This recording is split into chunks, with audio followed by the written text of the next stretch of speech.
Ok,សួស្តីអ្នកនរគ្នាថ្ងៃនេះខ្ញុំមានវីដេអូមួយដែលនឹងយកមកបង្ហាញអ្នកនរគ្នាដែលវីដេអូនេះគឺយើងនិយាយអំពី present progressive ដែលទូទៅគេហៅ present continuous tense ក្នុងវីដេអូនេះផងដែរអ្នកនរគ្នានឹងដឹងពីការប្រើប្រាស់នៅបច្ចុប្បន្នកាលកំពុងបន្តហើយនឹងភាពខុសគ្នារវាងបច្ចុប្បន្នកាលធម្មតានិងបច្ចុប្បន្នកាលកំពុងបន្តដែលភាសាអង់គ្លេស present simple ហើយនឹង present progressive យើងមើល present progressive ការប្រើប្រាស់នៅ the present progressive express an activity that in progress at the moment of speaking. It is a temporary activity that began in the past, is continuing at the present and will be probably end at some point in the future. ចំណុចនេះមានន័យថាការប្រើប្រាស់បច្ចុប្បន្នកាលកំពុងបន្តគឺបញ្ជាក់អំពីសកម្មភាពមួយដែលកំពុងតែកើតឡើងនៅពេលឥឡូវហើយវាគឺជាសកម្មភាពដែលវាបណ្ដោះអាសន្នដែលវាបានកើតឡើងពេលបណ្ដោះអាសន្នណាមួយនៅក្នុងអតីតកាលហើយនឹងវាអាចបន្តមកដល់ពេលបច្ចុប្បន្នហើយវាប្រហែលនឹងបញ្ចប់នៅចំណុចណាមួយឬក៏ពេលណាមួយនៅក្នុងអនាគតកាលជាមកឧទាហរណ៍ John is sleeping right now John គឺកំពុងតែគេងលក់ឥឡូវនេះអញ្ចឹង John គឺកំពុងតែគេងលក់ឥឡូវនេះឥឡូវយើងមើលឧទាហរណ៍ហ្នឹងគឺវា relate ជាមួយនឹងសកម្មភាពដែលកំពុងតែកើតឡើងនៅពេលឥឡូវI need an umbrella because it is raining ខ្ញុំត្រូវការឆ័ត្រមួយពីព្រោះថាវាកំពុងតែភ្លៀងឥឡូវនេះ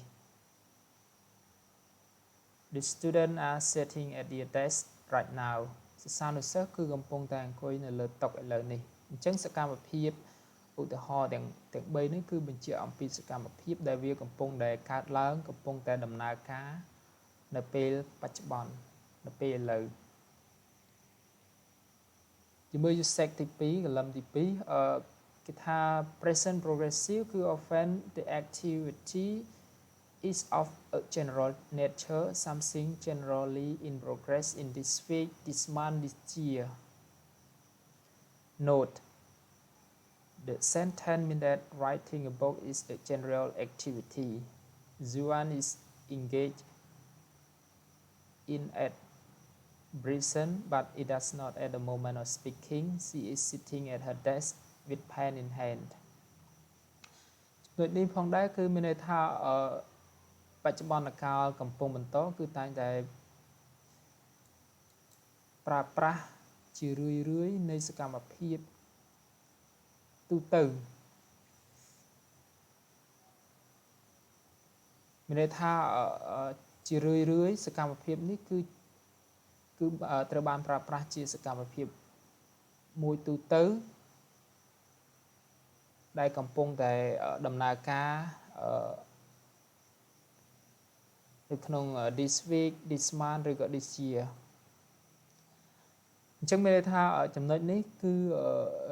ចង់មានន័យថាសកម្មភាពដែលវាកំពុងតែដំណើរការជាទូទៅឬក៏សកម្មភាពទូទៅដែលវាកំពុងតែកើតឡើងក្នុងសប្តាហ៍នេះខែនេះឬក៏ឆ្នាំនេះឥឡូវយើងមើល example I'm taking 5 courses this semester មានន័យថាយើងកំពុងតែទទួលបាននៅការរៀនសិក្សាចំនួន5វគ្គនៅក្នុងឆមាសនេះ John is trying to improve his work habits John គឺកំពុងតែព្យាយាមកែនៅទម្លាប់របស់គាត់ Zuan is writing another book this year Zuan គឺកំពុងតែសរសេរសៀវភៅមួយផ្សេងទៀតនៅក្នុងឆ្នាំនេះអញ្ចឹងនេះគឺជា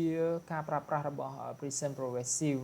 អញ្ចឹងសរុបសេចក្តីមកមានន័យថា present progressive ហ្នឹងគឺយើងប្រើប្រាស់ដើម្បីនិយាយអំពីសកម្មភាពដែលវាកំពុងតែ ដំណើរការឬក៏កំពុងតែកើតឡើងនៅពេលឥឡូវហើយវាគឺបញ្ជាក់អំពីសកម្មភាពដែលវាបណ្ដោះអាសន្នដែលបានកើតឡើងពីអតីតកាលអាចបន្តមកដល់បច្ចុប្បន្នឬក៏អាចបន្តរហូតដល់អនាគតកាលនិងបញ្ចប់នៅក្នុងអនាគតន័យថាសកម្មភាពមួយដែលបានកើតឡើងពីអតីតកាលហើយ